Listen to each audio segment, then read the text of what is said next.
A character in a wheelchair in the vestibule. We're packing to leave, and I've been sent out to get a certain amount of cash from the ATM so that we have some to hand. I've brought a large manila envelope. It's early days, so I have no mask yet, but I pull my sleeve over my hand to press the elevator button and feel outside of my body. In the lobby, there are already many suitcases. Outside, 4 car trunks are being packed. Most of our university colleagues are like us from somewhere else, and perhaps this somewhere else is where they are headed.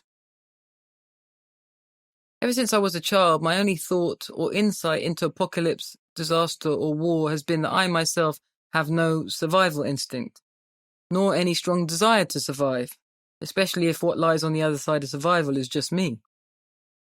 A book like The Road is as incomprehensible to me as a Norse myth cycle in the original language.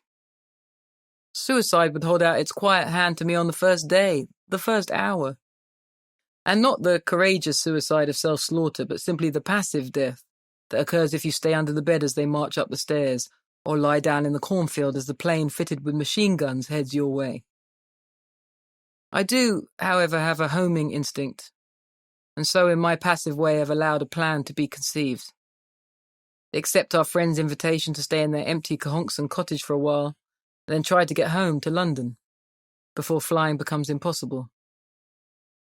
The last designated New Yorker, that beautiful, stout-hearted conception of Fran Leibovitz's that I will read weeks later, while still in limbo, still living in Jay and Jackie's backyard, will not be me.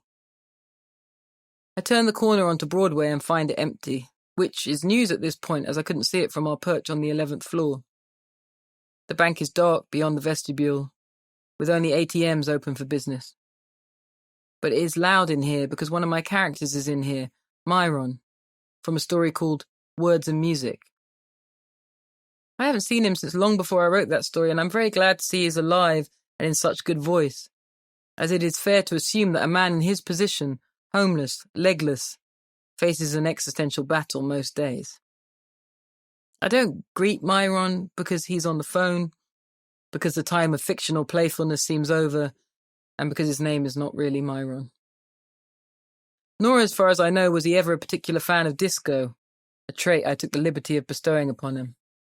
I have no idea what music he likes. Although I do remember, when it was my turn to push him down Broadway one time, he heard me singing some Stevie under my breath and joined in.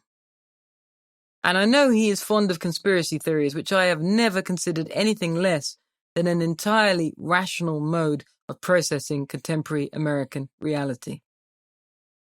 At present, he is yelling and laughing into his cell phone.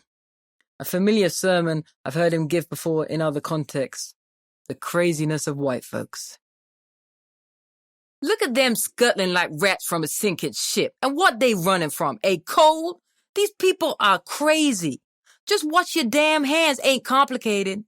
They out here acting like it's the end of the world. These people make me laugh. You see me running? I'm not scared of this shit. I'm gonna be scared of the flu?